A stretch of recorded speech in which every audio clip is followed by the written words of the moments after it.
खुलुमबाय आं रिंकु मनि नार्जारी बड'लेण्ड इंखं टेलिभिजननि स्टुडिअनिफ्राय फोसावनो सिगांदों मोनसे गोजोनथाव खौरां। बड'लेण्ड इंखं टेलिभिजना बानजायनो लादों अल इंडिया लेभेलनि मोसानाय बादायलायनाय बड'लेण्ड डान्स मास्टार सीजन 1। खुलुमबाय, बेयो बड'लेण्ड इंखं टेलिभिजन।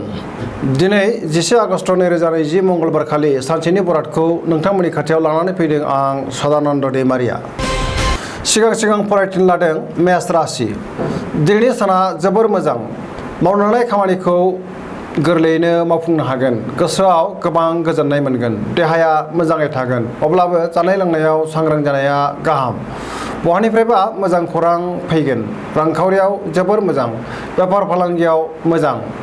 सोरबा लोगोनि हेफाजाब मोनगोन। समाजाव गोबां लोगो लेवा बांगोन। सोरबा गोजाम लोगोजों हरखाबै लोगो मोनलायगोन। न'खराव अनलायनाय फैगोन। बिमा बिफानि बोर मोनगोन।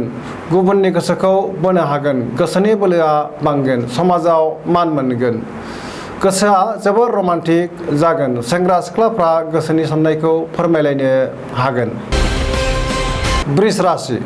दिनैनि साना बारा मोजां नङा। गोसोखौ जोबोर गुलाय गुजाय मोनगोन। माखौबा साननानै सोरनिबा सायाव रागा जोंफ्लांनो हागौ।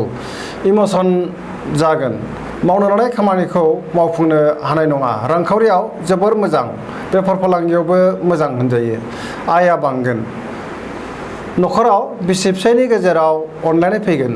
देहाया मोजाङै थागोन। गुबुननि हेफाजाब नाथाय मोननाय नङा। सोरजोंबा मेगन साजागोन। सुथुरा बांगोन। सांग्रां जानाया गाहाम। मिथुन राशि। दिनैनि साना बारा मोजां नङा। गोसोखौ जोबोर बेले बेजे मोनगोन। देहाया मोजां थानाय नङा। जानाय लोंनायाव सांग्रां जानाया गाहाम। रांखावरियाव मोजां। बेफार फालांगियाव मोजां। न'खराव अनलायनाय फैगोन। समाजाव मान मोनगोन। गोसोनि बोलोआ बांगोन। मावनो लानाय खामानिखौ मावफुंनो हागोन। सोरबा लोगोनि हेंथा मोनगोन। गुबुनजों गोरोबनो हानाय नङा। गोसोनि साननाया जाफुंनाय नङा। माबाफोर गोदान खामानि मावनोब्ला आखाइ होथ'यैआनो गाहाम। हेंथा नुजागोन। कर्कट राशि। दिनैनि साना बारा मोजां नङा। गोसोखौ उरां फारां मोनगोन। गोसोआव नेगेटिभ एनार्जिनि गोहोम गोग्लैगोन। अदेबानि मावनो लानाय खामानिखौ मावफुंनो हागोन। रांखावरियाव मोजां नङा। बेफार फालांगियावबो मोजां नङा। देहाया मोजाङै थागोन। अब्लाबो जानाय लोंनायाव सांग्रां जानाया गाहाम। गोसोखौ गुलुं गुजुं मोनगोन। गुबुननि हेफाजाब मोननाय नङा। न'खराव अनलायनाय फैगोन। समाजाव मान मोनगोन। फरायसाफोरा फरायनायाव मोजां फिथाइ मोननो हागोन। बहाबा थांनांगौ दंब्ला दिनै दोनथ'नायानो गाहाम। गोसोआव गोजोननि आंखाल जागोन। सिंह राशि। दिनैनि साना मोजां आरो गाज्रिनि गेजेरजों बाबेनलांगोन। गोसोआव जोबोर गुलाय गुजाय साननाय फैगोन। मावनो लानाय खामानिखौ मावफुंनो हानाय नङा। सोरबा लोगोनिफ्राय हेफाजाब लानांगोन। रांखावरियाव मोजां नङा। बेफार फालांगियाव मोजां नङा। न'खराव अनलायनाय फैगोन। समाजाव मान मोनगोन। गुबुननि गोसोखौ बोनो हानाय नङा। देहाया मोजाङै थागोन। अब्लाबो जानाय लोंनायाव सांग्रां जानाया गाहाम। फरायसाफ्रा फरायनायाव गोसो दुंगोन। कन्या राशि। दिनैनि साना जोबोर मोजां। गोसोआव जोबोर गोजोननाय मोनगोन। रांखावरियाव मोजां नाथाय खरसाया बांगोन। बेफार फालांगियाव मोजां। देहाया मोजाङै थागोन। अब्लाबो जानाय लोंनायाव सांग्रां जानाया गाहाम। गोबां सुबुंजों लोगो मोनलायगोन। गोदान खामानि मावनो खाबु मोनगोन। न'खराव अनलायनाय फैगोन। गोबां खामानियाव मुखुब थागोन। गोदान खामानि मावनो गोसो जागोन। मावनो लानाय खामानिखौ मावफुंनो हागोन। सिगांनि बबेबा मोजां खामानि मावफुंनो हानानै बाख्नाय जागोन। बान्थाबो मोननो हागौ। तुला राशि। दिनैनि साना जोबोर मोजां। गोसोनि बोलोआ बांगोन। गोसोनि साननायफोरा जाफुंगोन। मावनो लानाय खामानिखौ गोरलैयैनो मावफुंनो हागोन। देहाया नाथाय बारा मोजां थानाय नङा। गगाजों लोमजानाय मोनगोन। रांखावरियाव मोजां। न'खराव बिसि फिसायनि गेजेराव अनलायनाय फैगोन। समाजाव मान मोनगोन। बेफार फालांगियाव मोजां मुलाम्फा मोनगोन। गुबुननि गोसोखौ गोरलैयैनो बोनो हागोन। लोगोफोरनि हेफाजाब मोनगोन। सेंग्रा सिख्लाफ्रा गोसोखौ जोबोर रमान्टिक मोनगोन। वृश्चिक राशि। दिनैनि साना जोबोर मोजां। गोसोआव गोग्गो साननाय फैगोन।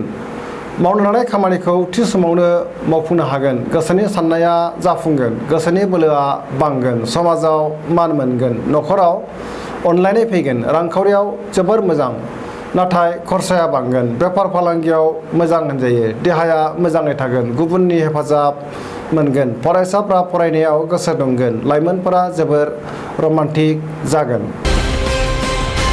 धनु राशि दिनैनि साना जोबोर मोजां, गोसोआव बोलोआ बांगोन, मावनो लानाय खामानिखौ थि समाव मावफुंनो हागोन, गोसोनि साननाया जाफुंगोन, रांखावरियाव जोबोर मोजां, मोननो गोनां धोनखौ मोननो हागोन, बेफार फालांगियाव मोजां मुलाम्फा मोनगोन, समाजाव मान मोनगोन, देहाया मोजाङै थागोन, न'खराव अनलायनाय फैगोन, सोरबा सुबुंखौ हेफाजाब होनो हानानै गोसोखौ जोबोर गोजोननाय मोनगोन।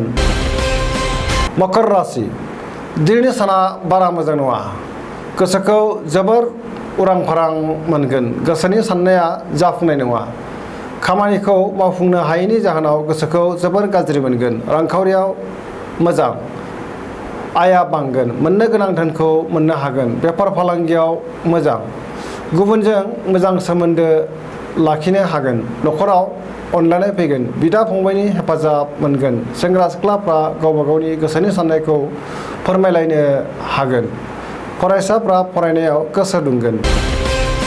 कुम्भ राशि दिनैनि साना बारा मोजां नङा, गोसोखौ बेले बेजे मोनगोन, खामानिखौ थि समाव मावफुंनो हायैनि थाखाय गोसोआव जिंगाया बांगोन, बहानिफ्रायबा अदेबानि मोजां खौरां मोनगोन, समाजाव मान मोनगोन, गोबां मुंदांखा सुबुंजों लोगो मोनलायगोन, रांखावरियाव मोजां, बहानिफ्रायबा गाज्रि खौरां मोनगोन, देहाया मोजाङै थागोन, न'खराव अनलायनाय फैगोन, गुबुननि हेफाजाब मोनगोन, बिमा बिफानि अननाय मोनगोन, गुबुनजों गोसो गोरोबनो रोंगोन, गुबुनखौ फोथायनो गोब्राब मोनगोन।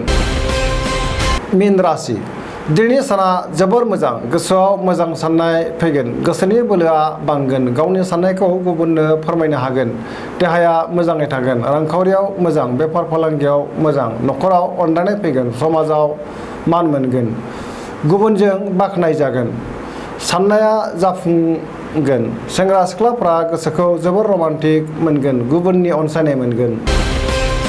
दिनैनि राशि फरायथिनाया एसेनोसै, जोबनायाव बेखौनो खावलायो जाहाथे नोंथांमोना सानफ्रामबो जोंनि बे बड'लेण्ड इंखं टेलिभिजनखौ नायबाय थायो आरो साबस्क्राइब खालामो। एसेनोसै, गोजोन्थों।